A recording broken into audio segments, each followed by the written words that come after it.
our podcast. It's Creatures of the Night, in case you didn't know that already. I think we said it a few times at this point. And I'm Wendy. And I'm Chris. So I know we have had a lot of side conversation about different podcasts and trying out like different podcasts.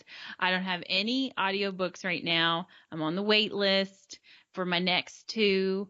And I'm caught up on my current podcast. So I wanted to tell you, which you may not give a damn at all, but everybody else, my podcast recommendation is David Tennant does a podcast, and I think it goes does a podcast with, and then what it is he interviews a different person every week. So if you are not a mega fucking nerd like I am and you don't know who David Tennant is, he is the best damn Doctor Who out there, in my opinion. He's my vote. He is the 10th Doctor, and he was my favorite. I've never seen any of the Doctor Who stuff. I know that you're huge into it. Yeah, David Tennant is really my favorite. He was also on Broadchurch. Broadchurch is a fantastic show. It is nothing like Doctor Who. It's a super serious, I don't know what you'd call it, murder mystery type show. So it's pretty extreme. But I tried out his podcast while I was cleaning last night, and I needed something to listen to. And he interviewed Olivia Colman, who was his co-star on Broadchurch, who also just happened to won a fucking Oscar. So that movie, The Favorite, which I haven't seen, she apparently plays Queen Anne. I'm totally into period pieces. So this is something I want to see. I just, I wait for it to like come out on whatever. And rent it. I can't always be running to the theater. Yeah, I know. Unless it's a Marvel movie, right? But yep. Priorities. Unless it's big action, I'm not spending the $12 it costs to go to the movies or whatever. So I'm gonna wait until it comes out and I can rent it. That guy that you're talking about, Tennant. Yeah, David Tennant. He was in Harry Potter. Yeah. So he was the son of the. I almost said Prime Minister. That's not what they're called. Ministry of Magic. Well, he was the one that was always like licking his teeth really. Yeah. Well, that shows you how versatile he is. He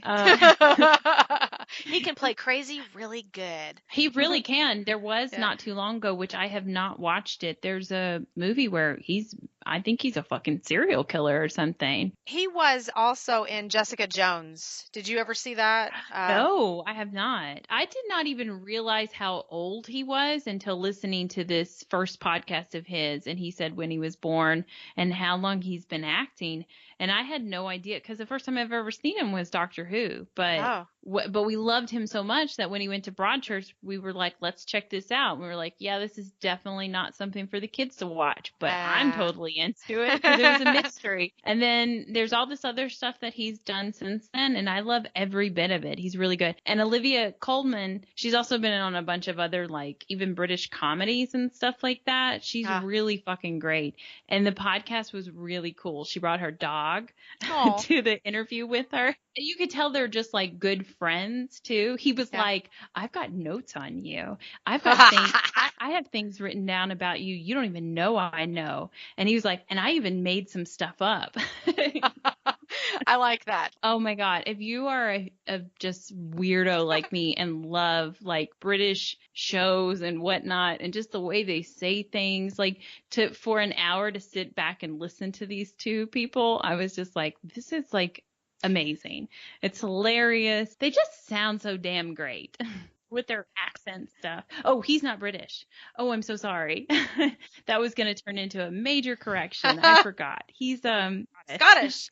Yeah. That's awesome. What's the name of his podcast? David Tennant does a podcast. Oh, well, that's really easy to remember then. Pretty sure the BBC just threw him a bone and was like, you love to work so much. Would you like to do a podcast? Right, exactly. So it may not be for everybody, but it's an interview style podcast where he interviews other celebrities, or friends of his, I guess. And he's just really cool to listen to. I mean, he did a good job interviewing them, and it's funny, and it's just, I like it. Well, that sounds cool. And now thank you for joining our podcast, where we don't interview anybody. We just sit here and talk about the other podcasts that do that sort of thing. We made a recommendation for you. We're always looking out for you. Yes, for sure. You just helped out so many people that were looking for more stuff on David Tennant. Well, no, on podcast.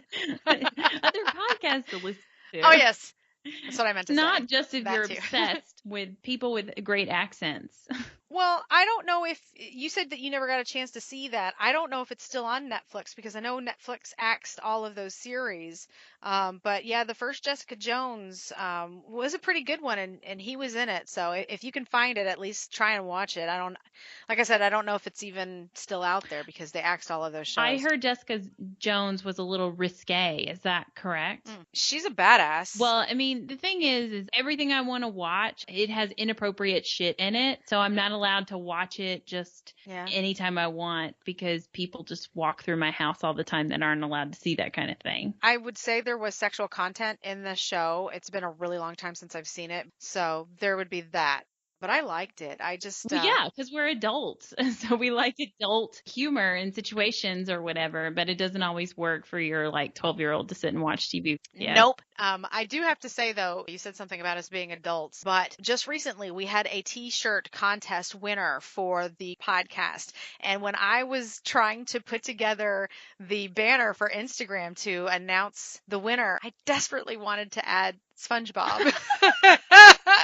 Because even though, yes, I am an adult, I love some cartoons. And like SpongeBob did this one episode where he was singing Sweet Victory. Remember, I don't know if you've seen that episode or not, but they all get down there on a not baseball field, but a football field. And they're in like a marching band. And he's all like, sweet, sweet victory. Yeah. And I really wanted somehow to make that the Jamie Haney, you won the T-shirt contest. Sweet, sweet victory. Didn't seem to fit with the paranormal theme.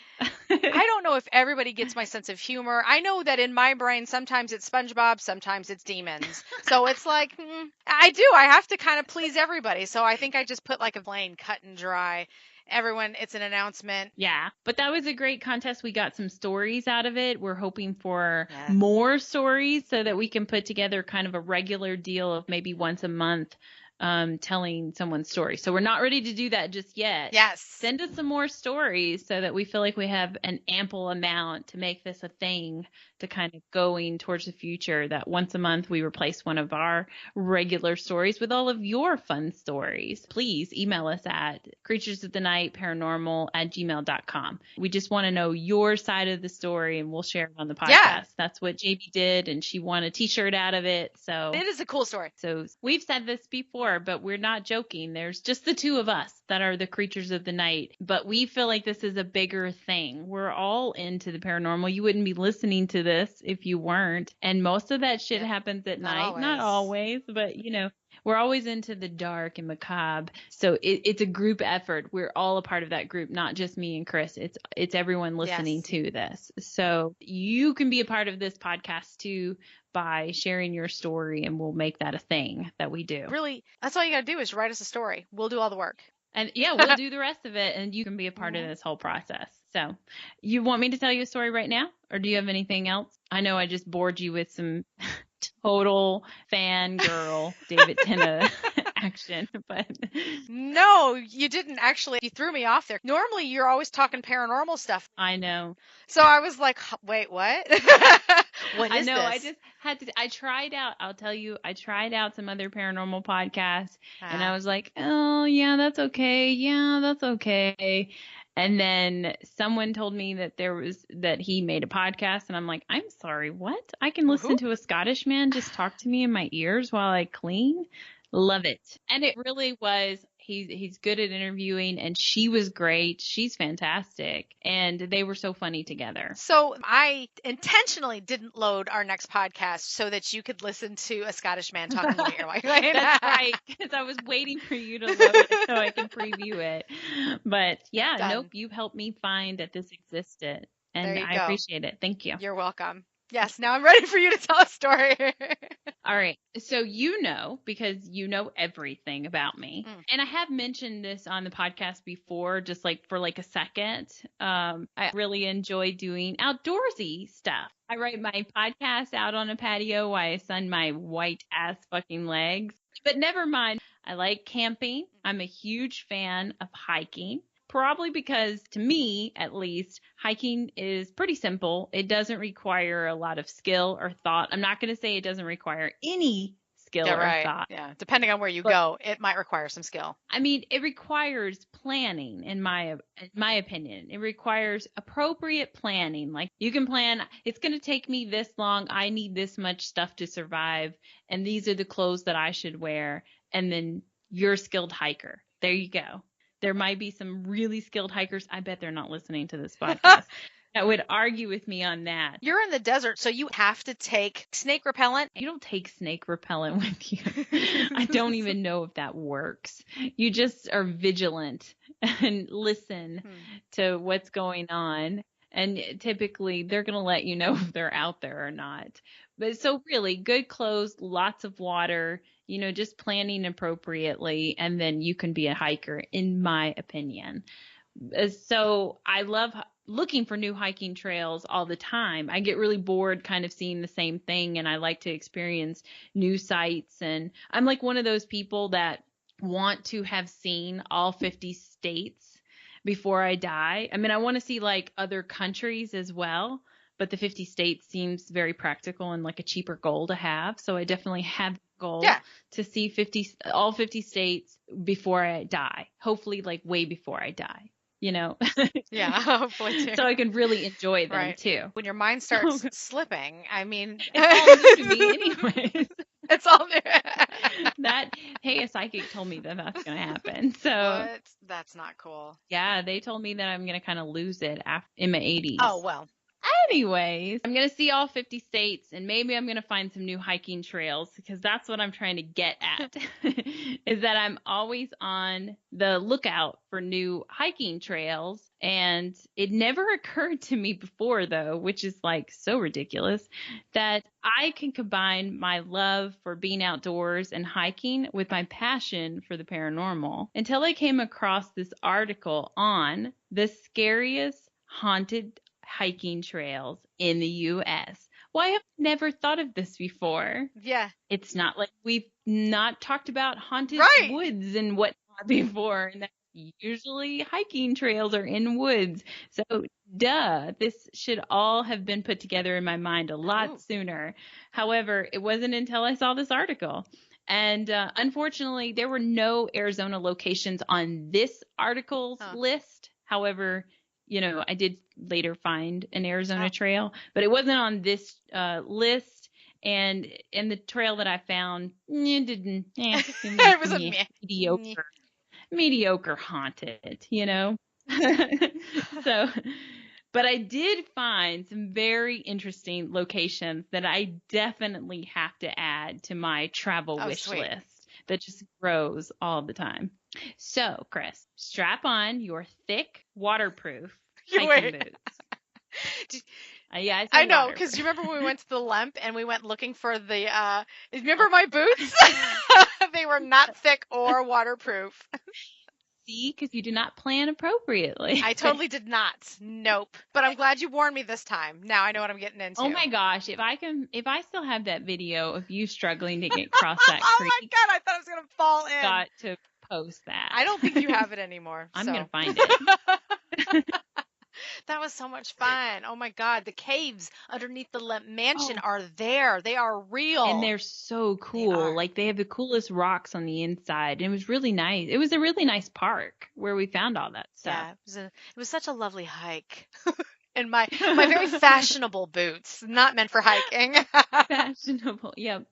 It was really wet out there. Sucking but I have wet, waterproof hiking boots, so yeah. Wendy did. saved you. So. She did. Mentally, because I did not fall. So you're going to have to get some waterproof hiking boots for this trip, because we are going to Washington State. Sweet. I love it. Sweet. Will my Crocs work, because they're waterproof? In the summer, maybe, but no. I'm pretty sure they're going to be too slick. Totally. So we're going to Washington State.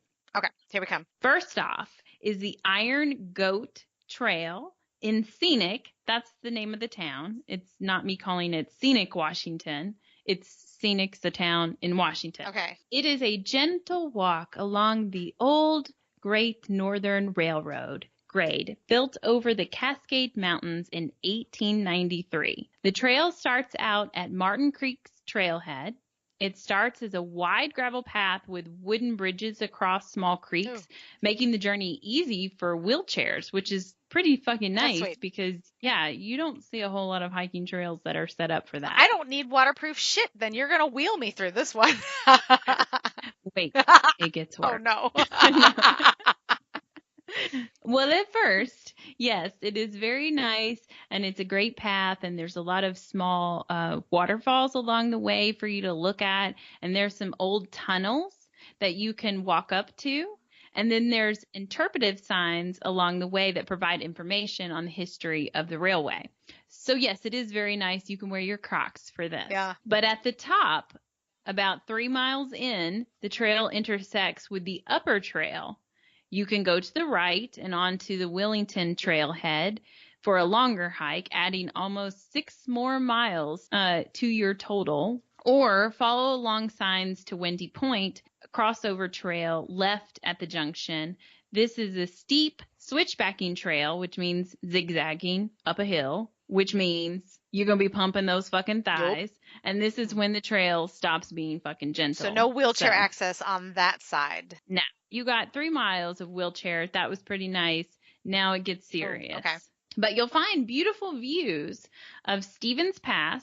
And if you're lucky enough, you might hear or get to see a pecus, which is basically like a wild hamster, or that's what they look like, which I started to think how funny it is when, you know, if you saw that run across your kitchen floor, you'd be like, it must die.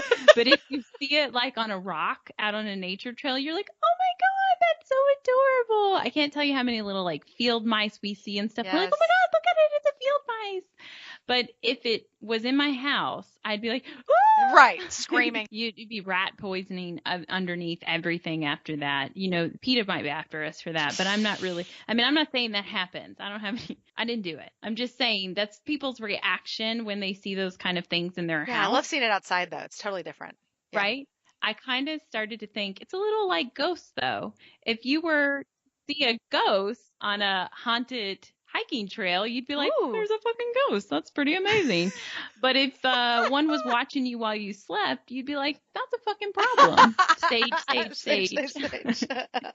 I like how calm you are in both scenarios. I just want to point out, you're like, interesting, hun. Hi. Hey, honey, do you see the ghost? You're totally calm. And you wake up from out of bed and you're like, also, not cool. Not cool, ghost. Going back to bed after I sage. Nope. I would have been like, first of all, when I see a ghost out in public, you know what I do? Scream. The reaction never changes. But when I'm in my house, I'm different. I'm like, I'm going back to bed. I'll deal with this in the morning. Like it is. So you're a little bit of the opposite. I am a little bit of the opposite. That's out of exhaustion, I think. Though. I think so too. Just like, nope, I have to go to work in the morning. Don't fuck with me. I don't have time for this. So back on the trail, to make the loop on the trail and return to Martin's Creek where you started, you take the left upper trail, which is a rough, like I said, it's a bit of a rougher trail than the lower one. But the trail will take you through remnants of several old snow sheds. Oh, cool. There's usually waterfalls coming off the top of the snow sheds too. So that's kind of cool because I do believe you walk underneath them. So you could be like behind a waterfall almost. And then that will follow you back. Oh, no, I'm sorry. You follow the signs back to Martin's Creek and you'll get back to where you started from. So other than the fact that the trail is like 9 miles long, that it's steep at some points, this doesn't sound so scary, right? But what if I told you that the Iron Goat Trail, I just pressed my paper right by the mic, just so you can, everybody heard that. That I'm an old lady and I print all my shit. I love to waste paper. Speaking of nature and how much I love it. Yeah, I'm killing trees while I'm at it. So what if I told you the Iron Goat Trail takes you along the path of one of the worst avalanches in the history of the United States? There were 96 people that lost their lives. Oh, shit. So for 9 days at the end of February 1910, Wellington was plagued by a terrible blizzard. Up to a foot of snow fell every hour. And on the worst day, 11 feet of snow fell. Wow. 2 trains, a passenger train and a mail train, both bound for Spokane to Seattle. I think I'm certainly saying that right. Spokane, Washington. I think it's Spokane. Well, I kind of digged it when it was Spokane.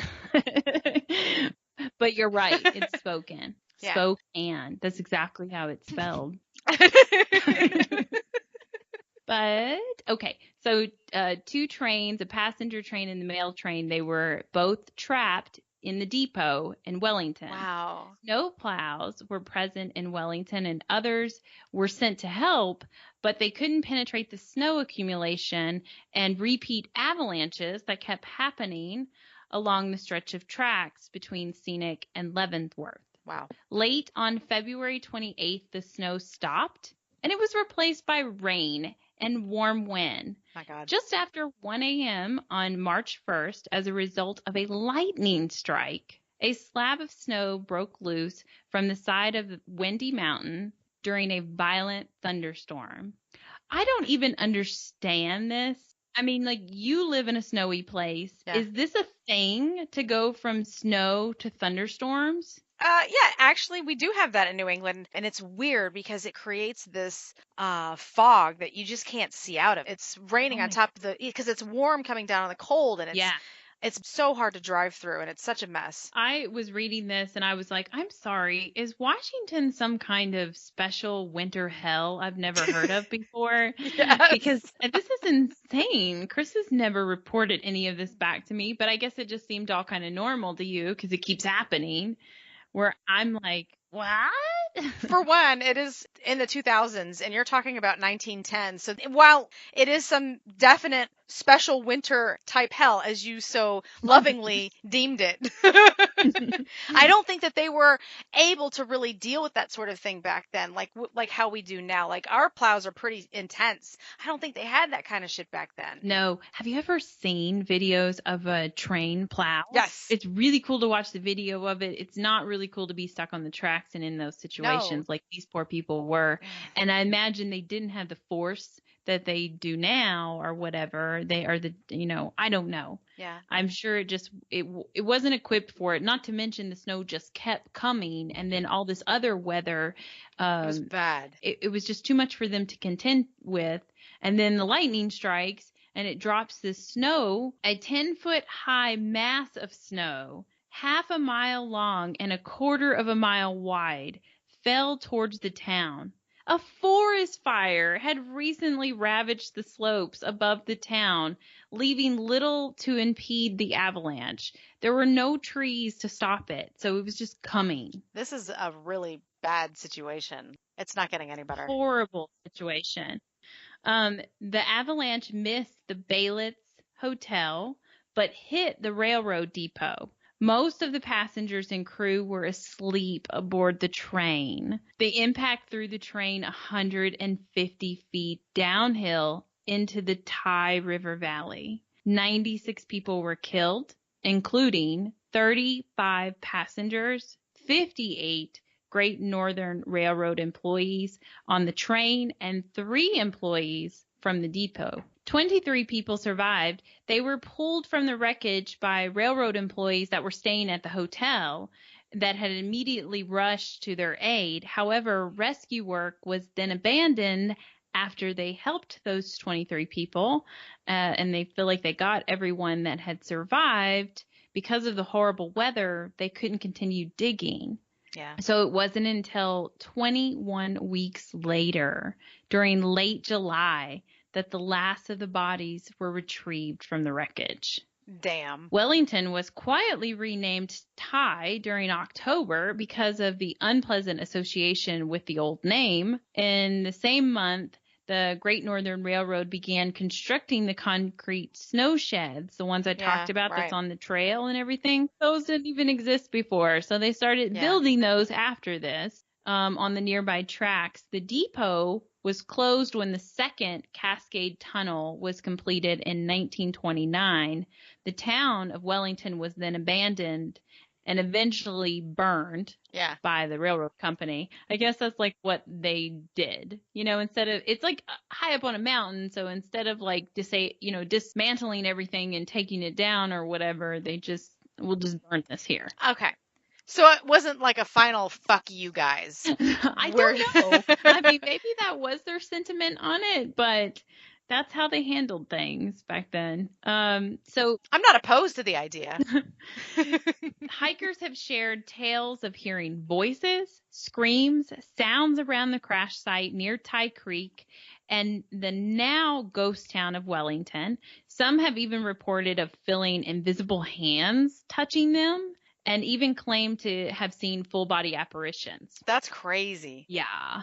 One hiker, his name is Willie, that's all we got. Huh. He commented on a blog site about the history of the Iron Goat Trail. He commented that he was on the trail one day by himself, and he spent an hour and a half looking for a little girl crying. Damn. He said the cries were so loud that he was certain that she was like being attacked by somebody or someone. So he kept yelling out, like, even though he couldn't see anything, Right. he kept yelling out, like, get off of her.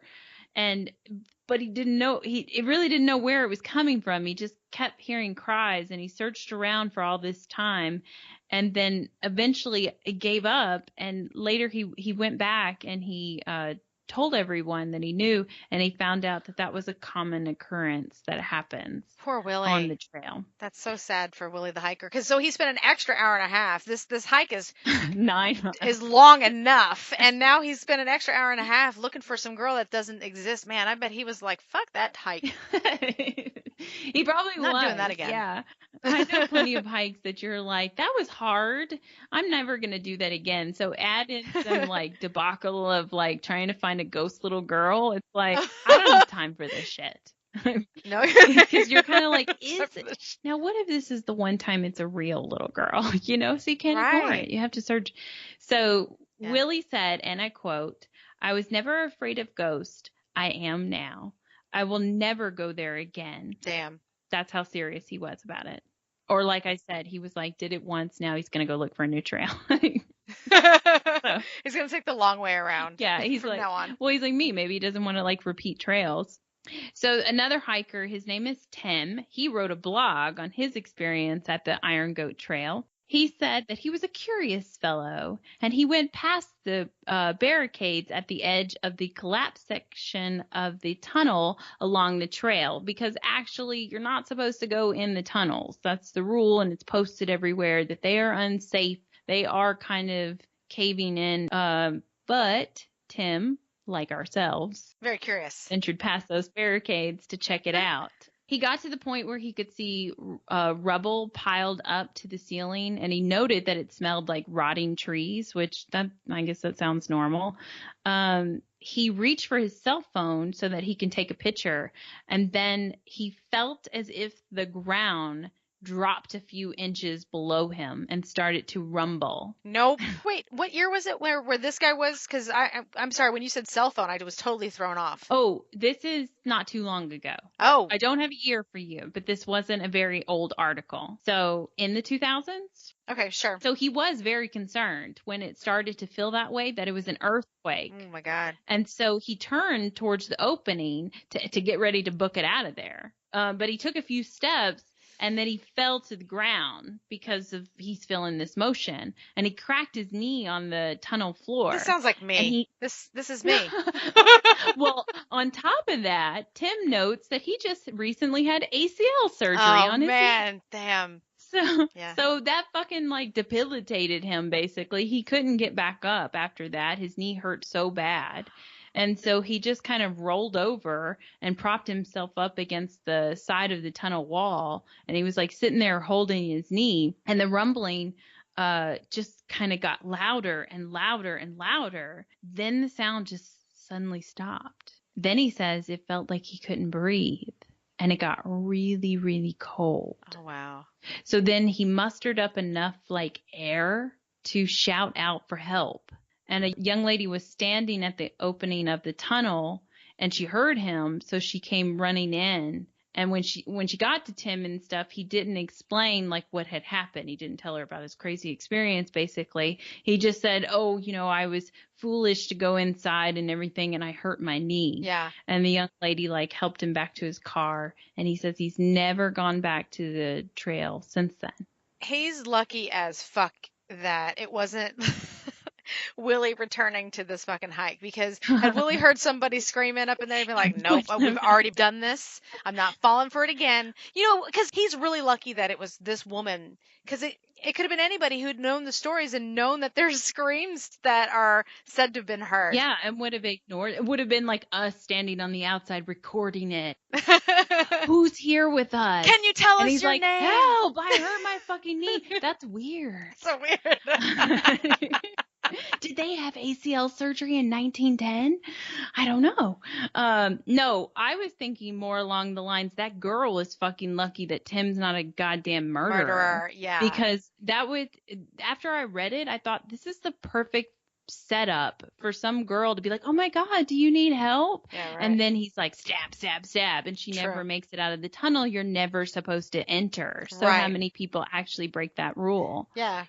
Right. So just word to the wise, no matter what you're doing, carry a knife. Hiking on a trail or anything. Yep. You don't want to go to the extreme of a knife. There's always pepper spray. That snake repellent could double as snake repellent, hairspray. Yes, exactly. Anything. Keep it in your hands reach. Oh my God. Don't approach fucking strangers and be like, I'm sorry, sir, in this weird tunnel. Are you okay? No. I mean, she survived, and that's great. She helped him. Obviously, he's not a murderer. That we know of.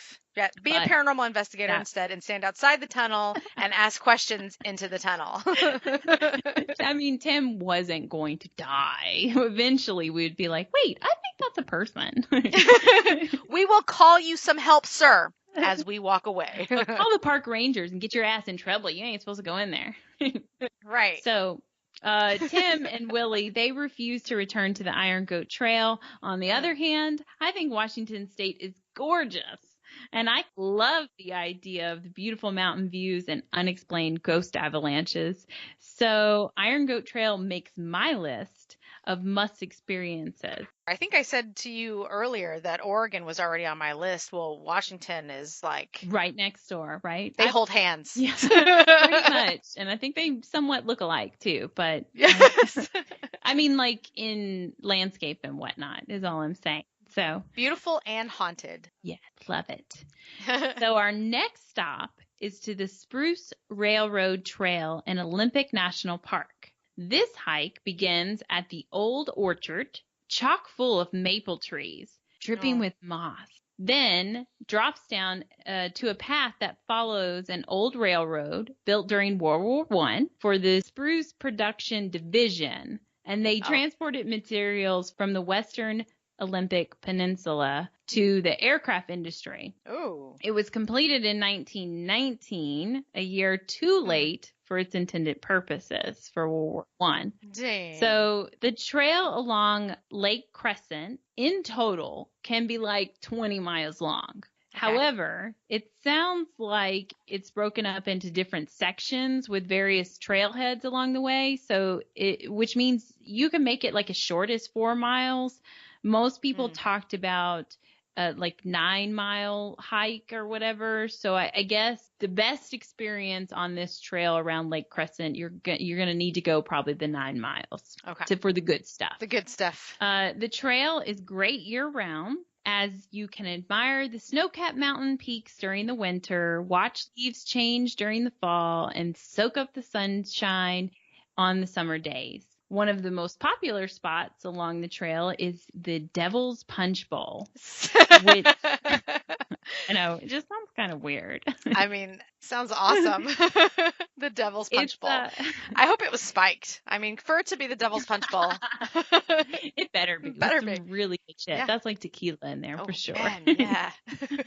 So you will get to that just about a mile into the hike after you cross over this beautiful bridge. That is if you start at the East Beach trailhead.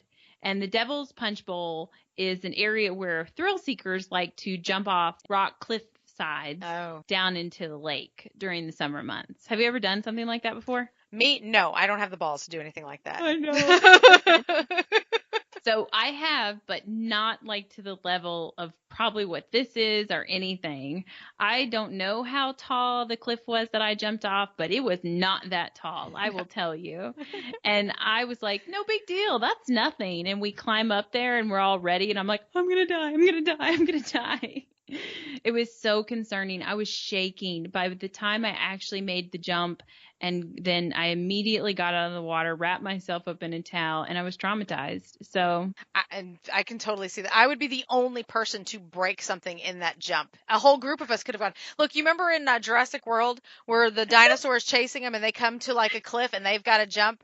I would have been eaten by the dinosaur because there's no way. it's like just gulp. Yep, she wouldn't go. When you're faced with that decision of like, and you're looking down, it's just like, I never mind. But there's so many people staring at you that you're like, 20 people before you just did this. Come on, just do it. It's so hard. I just vote never to go up there. Oh man, but the views have got to be gorgeous. Yeah, but you can admire them just from hiking. You don't have to jump off of them. No. So back to the Spruce Railroad Trail. It isn't only gorgeous mountain views and crystal blue lakes. I know you thought I might have just been telling you about a nice place that we can go walk around. I doubt that. There is a darker side. It is home to the Lady of the Lake. So side note, how many ladies of the lake do you think there are in the world? 7.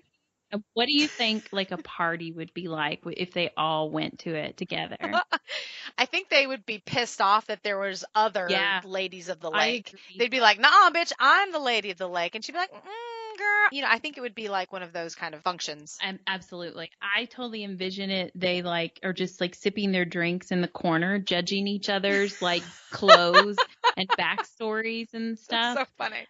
I mean, I'm not saying I wouldn't love to see a cartoon of this whole situation. I mean, that'd be like my Disney princesses, a whole bunch of ghostly ladies of the lake and stuff and just what they're up to. Okay, my vision is completely different. You get a whole room full of ladies of the lake, and to me, they're all running around screaming because they've all lost something. They're looking for their lost child or their lost puppy or whatever the fuck it is that keeps them roaming around the lakes. I feel like that's their dramatic backstory. That's their act, in a sense. So then when they're all put together, they're like, oh, you're here.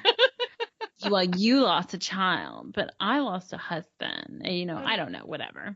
This lady of the lake, she's a legit lady, like with a real backstory. It's no mythical shit here. Unfortunately, I will say unfortunately because it's really sad. So this lady of the lake is Mrs. Hallie Latham Illingworth, who sadly was murdered by her husband in 1937. Fuck. A fisherman found her mummified body 3 years after her death. Oh. On the 6th of July, 1940, the waters of Crescent Lake were still and quiet when Lewis Roth and his brother were fishing. In the afternoon, they spotted an object floating close to the shoreline, not far from the walls that led towards Sledgehammer Point. Who named that shit? That's a weird name. Just in the middle of like beautiful lake and mountain and stuff like that. But whatever. There's also the Devil's Punch Bowl. So I guess fine. Whatever. And okay. So they approached the object. They were horrified to find that it was a body of a woman, which is like every nightmare of mine when swimming in like a lake. Yeah. Like, you ever have that? You know, like jump off the boat and you're like, there's dead bodies underneath there. You can't see what's under the water. There could be anything down there, but my mind immediately goes to monsters, not to dead bodies. I always think of something reaching for you, you know, something that's just missing, just barely missing. That's what I think of. It's barely grabbing you. Yeah. See, I think I'm just going to brush against a dead body and it's going to feel like it's grabbing me. Ooh, I don't like that. I would be happy, honestly, to find a dead body, not a monster trying to get me. So if that makes any... Yeah, I vote yours is better too because the other one's actually not going to hurt you, though traumatic. Yeah, it both would traumatic. Traumatic. So, okay. Hallie was wearing they didn't know she was Hallie yet, but the body was wearing a green dress and was wrapped in 2 gray striped blankets. Whoa. They took the body out for examination. It was white as marble, and it was estimated to be a woman in her 30s. The body was well preserved. The fat had turned into like a soapy-like substance. Oh, Yeah. wow. She had Like saponified? Saponified, right? Yes. I'm showing you the word That's people that are listening because I'm not real sure, but it's a cool sciencey thing that means that the cold stopped the decomposition and that the salts in the water had penetrated the fatty tissues. And so there was no smell. She hadn't really decayed. And that's why she looked like marble, basically. And it was so well preserved. And that's why they say mummified. I like this. I think I would like that for that to happen to me. I think I would. Yeah, that'd be a cool way for people to find me, right? I'm saponified. I'm all white like marble. Wait, I am pretty white already, so I won't really look that different. But it'd be super white, like a statue. You'd be like. And then I could be a lady of the lake. Oh, that would be cool. You can go to the parties. Yeah, girl. Loving this. What if you were a ghost lady of the lake and you reported back to me just like kind of average Joe ghost, you know? She didn't decay. She's like marble. The autopsy concluded that the woman had been beaten and strangled to death. Ooh, bad news. Yeah. Following her death, she had also been hogtied with rope. Holy shit, really? Yeah, weighed down with rocks and thrown in the icy cold lake. After she died, they hogtied her. This is how they disposed of the body, and to hide it, she was tied in such a manner and then weighed down like the mob would do and thrown into this lake, you know? Yeah, but she wouldn't have had any dealings with the mob. No, but I'm just saying it's like very mob-like idea to cement shoes down into the lake, but you know, this was how they were going to hide the body. Problem is after a while, I guess 3 years later, that rope rots away. And then the process that her body had went through in the salt water plus cold water, it made the body unusually light. So she just floated right back up to the surface, ready to be found by anybody. The pathologist estimated that she had been submerged in the lake for almost 3 years, like we said. Right. It would take 14 months before they would identify her properly because they didn't have a whole lot to go on. They, however, did check out her dental work. That is ultimately what identified her. She had I do not know what this is, but she had a 6-tooth bridge made of beaten gold.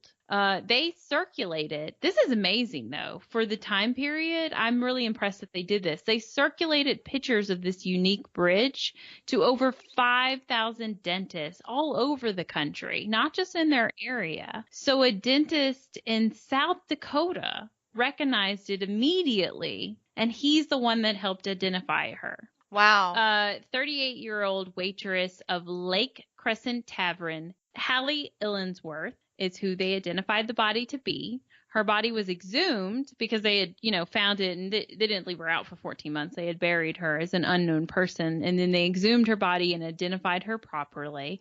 And then they re-examined the body, and they discovered that Hallie was last seen December 22nd, 1937. She had gone back home to her apartment to await the return of her husband, a true jackass, Monty Illingworth, who had been partying in Port Townsend. Monty was a nasty-ass drunk, and investigators soon announced that he was the lead fucking suspect of Hallie's murder. They eventually tracked him down living with another woman, by the way, in Long Beach, California, and arrested. He got the fuck out of there. Yeah. Monty and Hallie had been married in Seattle in June of 1936. They had only been married for like a year. That's sad. What a monster. Yeah, what a dick. But, I mean, you're not happy, just move on, man. What the hell? Did he get any money out of it? Like, what was... No, No, Fuck. he's just an asshole. Not that I'm aware of. Nobody reported on any situation like that. Well, I get it. There was no forensic files back then to tell you the whole story. So No, I think he was just a jackass that, it got out of control. So, lots of people that knew the couple had reported that they had often quarreled over alcohol and affairs. I think Monty was a bit of a player too. During one altercation, the police were called in to break up the fight. Hallie often showed up to work with bruises. During his murder trial, Monty insisted that Hallie came home from work that day. They got into an argument. Monty left the apartment and he went downtown. When he came home, she wasn't there. She's gone. He just assumed that she had left him finally. Sure.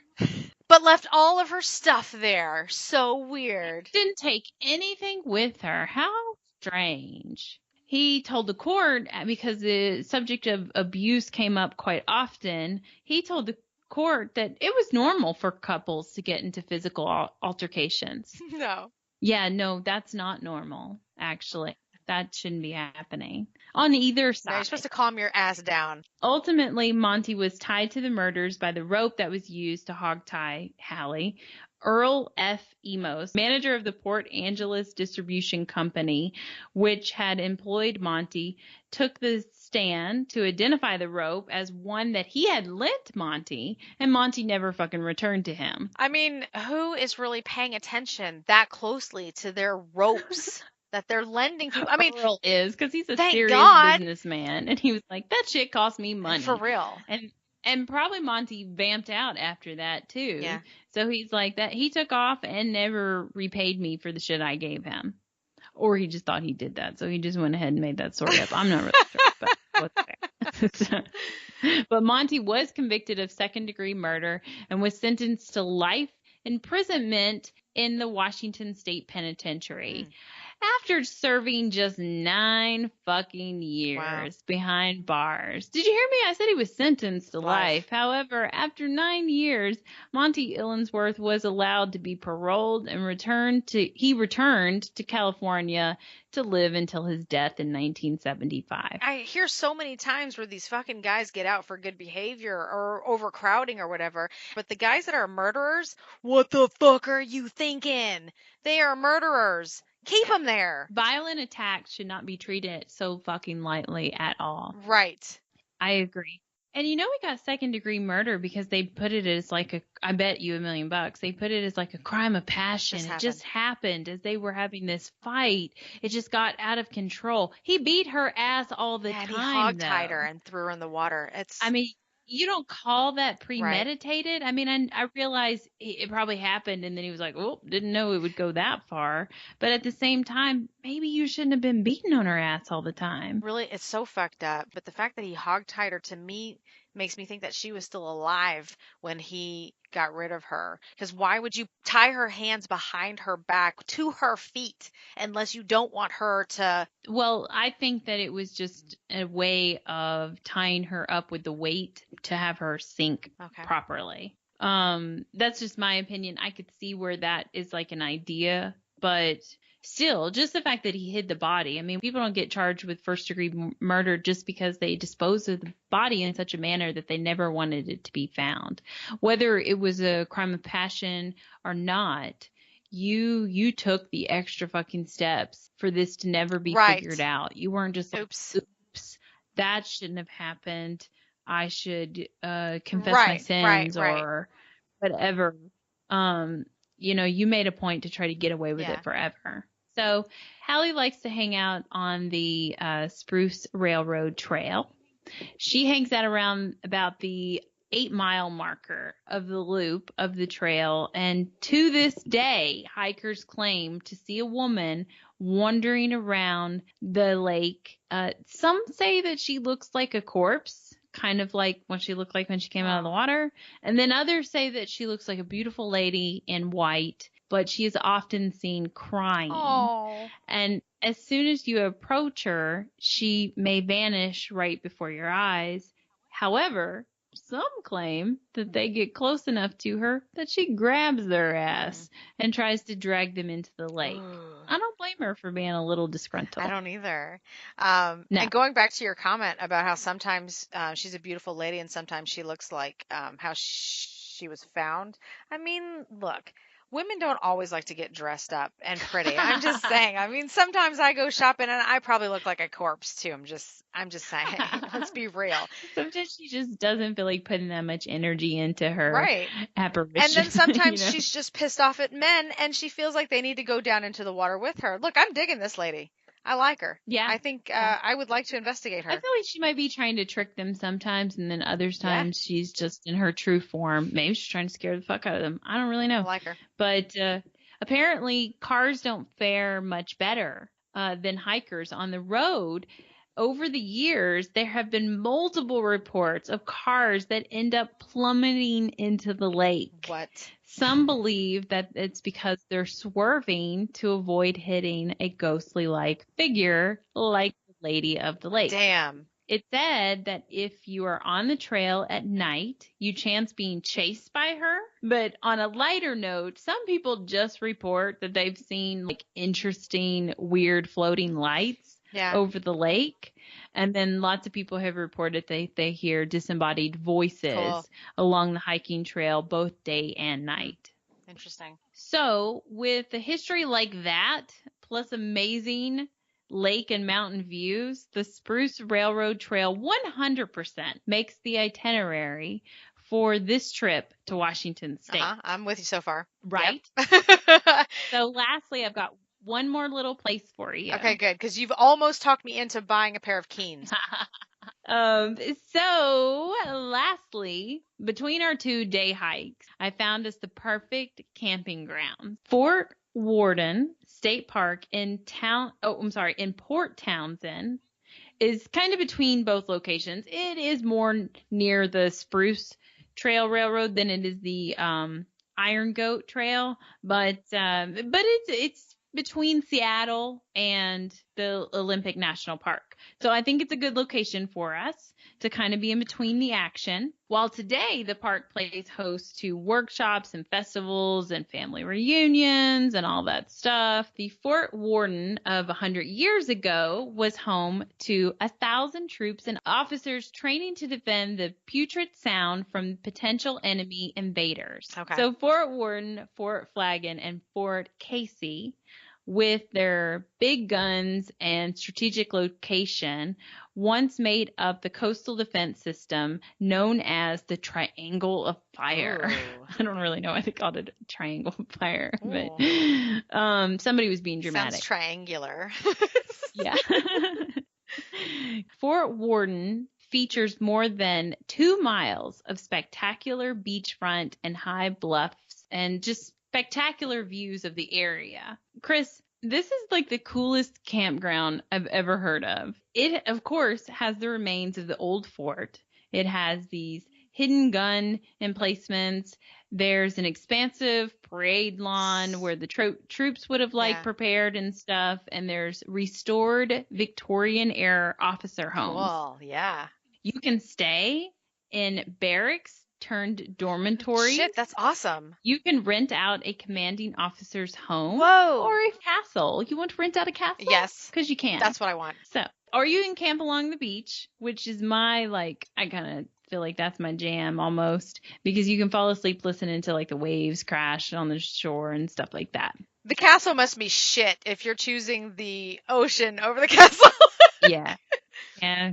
It is haunted. So I don't know. Maybe we'll rent the castle.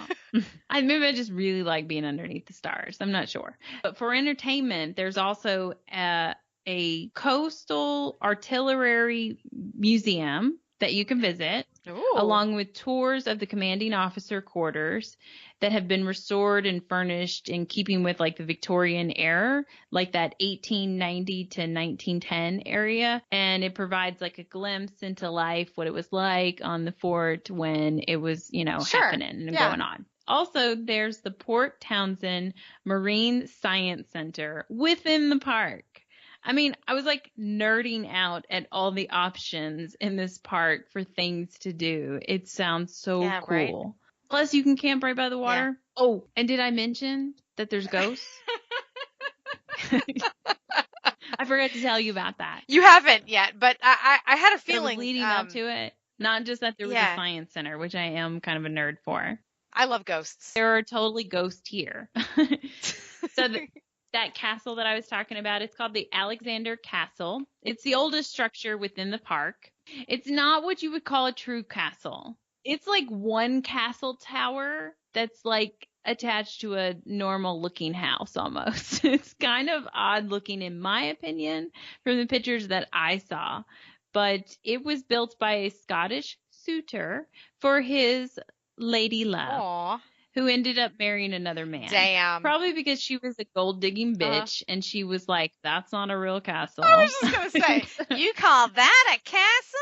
She's like, one castle tower doesn't make it a castle, asshole. She went on to somebody else. But it said that he still haunts the building. I'm sure he put a lot of effort into it. So, and then you can also rent the castle out for overnight stays. Haha. And he haunts it. Is that what you said? Yeah. He digs that house. He stays there. Yeah, he put a lot of work into it. Exactly. And it meant a lot to him. And then he was heartbroken, too. Yeah, poor guy. And I already mentioned how much I like Scottish guys. So the most popular spirit seems to be a guard that accidentally shot and killed himself. Whoa. He is found around the old jail/guardhouse. That's a hell of an accident. Sorry, but oops. Oh, yeah, I know. Fuck. Like, I think it's kind of like he was cleaning maybe his gun. Ooh. I think that's what I found. Somebody tried to imply that it might have been like a suicide situation, but that it was getting conflicting stories. So I'm going to say mostly people would call it an accident. It's probably that he was cleaning his gun or something like that. Yikes. Or like an accidental misfire, I guess, a backfire of some kind or whatever. He's said to hang out around the guard's house. Some people say he's shy and that it's hard to get him to like kind of show himself. And then others say he's a bit pissy. So, I mean. Depends on the day. Just like the Lady of the Lake, right? What mood they're in. Yeah. You know, I'm a zombie corpse or I'm a beautiful lady upset. You know. I totally understand this. I totally get it. Absolutely. So there's actually a photo that circulates around the internet of a strange, like, blue mist. No! In front of this guard's house, and that's believed to be this spirit. I can't wait to see that. It is quite interesting because, like, it's in the dark, so there's really not much other light sources out there. So, like, where would this blue light come from? Ooh. So it's kind of cool. There's also a cemetery within the park, aiding in the ghostly activity. People say that strange things happen over there. Lots of people come to the park to explore the lower tunnels of the old fort area or old battlement buildings, and they go through the old battlements as well, and they've claimed to have experiences within there, and they've gotten EVPs from those areas. Nice. But by far, my favorite paranormal experience story that came from this location came from the reservation supervisor, Susan Thomas, who says, and I quote, "I have an adding machine in my office, and for the last 5 years, it's been possessed. I wouldn't be doing anything, and then all of a sudden, it'll start spitting out red numbers and symbols. Oh. I think it's talking to me. Okay. But I'm not sure exactly what it's saying." Why is Susan still using an adding machine, lady? What? I think she strictly leaves it out for the spirit at this point, just to communicate with her, because she's not talking about ever using it herself, and then it just starts doing shit. But that's insane. If you ever seen the video of the lady talking about the haunted toaster. Oh yeah, I love that one. Oh my God. When I read this about the adding machine, that's all I could think about was that fucking possessed demon toaster. That's awesome. And as much as I believe Susan Thomas and her story about this possessed adding machine, Susan, again, I was laughing out fucking loud because I'm just thinking about that damn toaster and how the toaster and the adding machine would just get along great. I think so. Yeah. It reminds me of Ghostbusters, you know, where they put the goo in the toaster. Yeah. So did she ever get any like 666s? Like, what is she getting from this thing? She didn't say. She just said it's a bunch of numbers and symbols.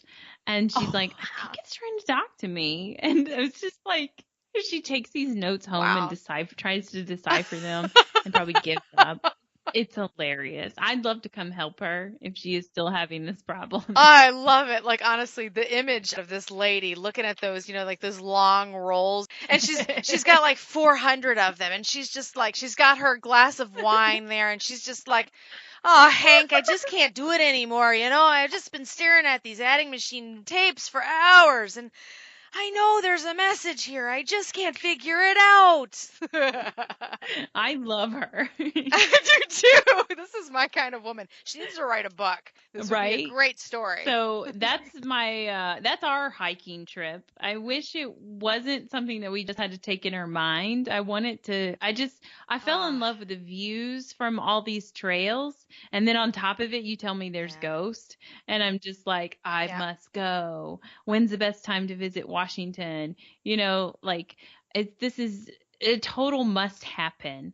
And it's so easy because we can trick our families into it because we just tell them it's a camping trip. Oh, yeah. They know no different. I want to go. And you have to see all 50 states before you're 80. Right? So.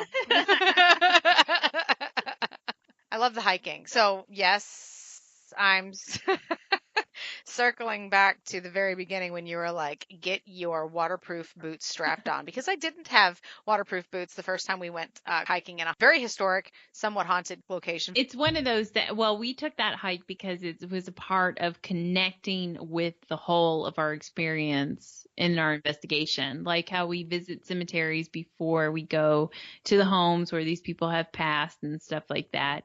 We went to these caves because they were connected with the story that we were going to investigate later. Yeah. And it's the same with all of these trails. You stay in Port Townsend where, or it's near where this Fort Worden is and camp. And then you go into the park. That's where Hallie worked, that's like the area that she lived in. And then you're going to where she spent her last days. Yeah. And then you go and you walk the lower trail of the Iron Goat Trail, and you walk and read these signs about the history, and it points out this is where the depot was, and it points out this is where the hotel was. So you're walking those same grounds of the last place that these people were at. And it's just about touching this on the same experiences that they had, and then putting yourself kind of in that space with waterproof hiking boots. 100%. But I cheated and I went and looked up the castle. What's your thoughts on the castle then? It does. It looks like a house with like a tower. It does. It looks like a cottage that they put a castle tower on. One castle tower on. Maybe he was building it and then he's like, honey, I'm making this for you. And she's like, oh, I got married last week. And he's like, fuck. And he just stopped, Yeah, maybe that's why it's not as grand. He's like, I was going to totally make another castle tower, but since she left me and all. I'm done, right? I was thinking when I saw it, like he maybe didn't quite understand what she meant by, honey, I want a castle. Or maybe he was like, bitch, your expectations of what I can produce are just a little bit too high. This is what you get. The end. It's really nice looking on the outside, though, and it's got beautiful views. So it's almost worth staying at it just for the location. Right. Because it's at the coolest fucking spot in the park to have these great views and stuff. Or something that we are so good at doing is befriending whoever happens to be staying in that castle at the time that we're there. So just so that we can investigate it. We don't need to stay. We don't need to be up in your business. Just let us see if there's somebody there that wants to talk to us, and then we'll get up out of your hair. Yeah. We're just real quick. Can we do a little ghost interview inside your cottage, and then we'll move on? Right. You can investigate our tent. I guess. But it's up to you. Does that sound like a fair deal? At first, the barracks sounded interesting to me, and I was like, I want to stay in the barracks. Yeah. Yes. Because I bet there's a lot of energy going on there. For real, I don't know. I just love the idea of listening to the water while you sleep and stuff. I bet you can hear it from most places, though. No, I get where you're coming from.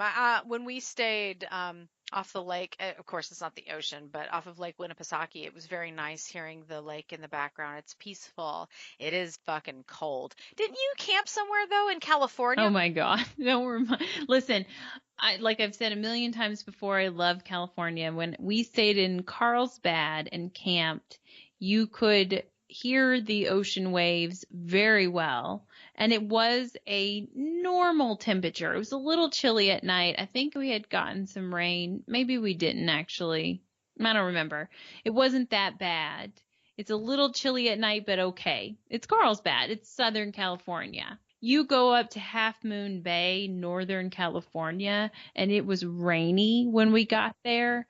Yeah. I don't remember being able to hear the ocean, though it was right fucking there.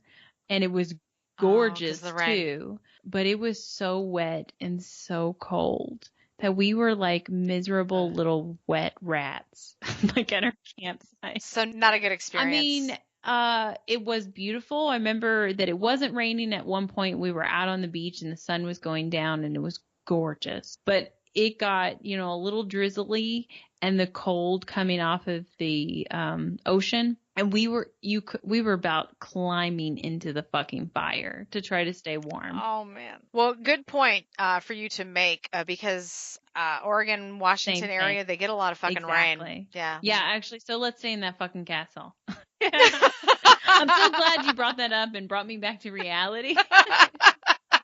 Because that was summer months that we went to California, and it was still like that. Yeah. So, I mean, I don't know a good time to go to those really wet areas. So I loved your story. I love the hiking story. I love the wilderness aspect. I love that the possibility of seeing or hearing or experiencing something at almost every one of these locations it's there. It's real. Like Willie and Tim, who will not go back. And I was about to call her Hallie. Hallie, I would love to see her looking like a zombie corpse.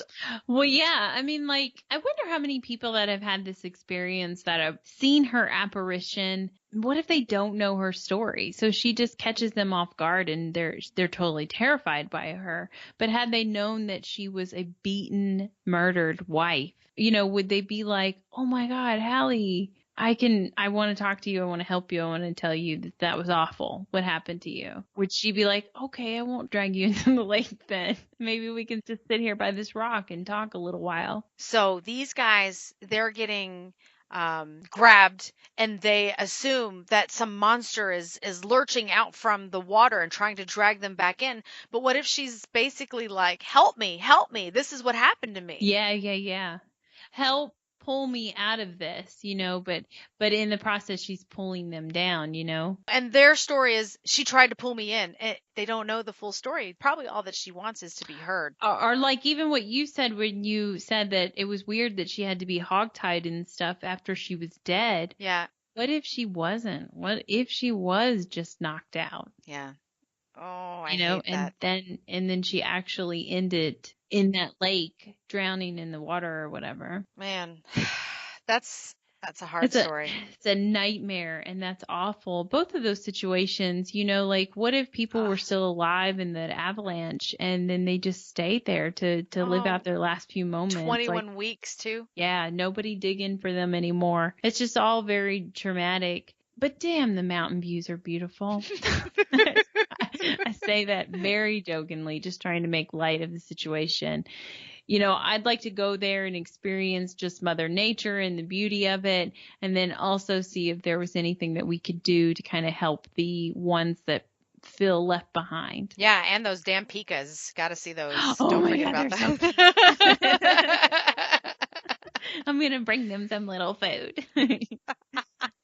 So please rate and review our podcast just so we know how we're doing. Like, you can give us an honest rating. We don't care. Constructive criticism is okay if it's done politely. We can take it. We're sensitive. Just remember that.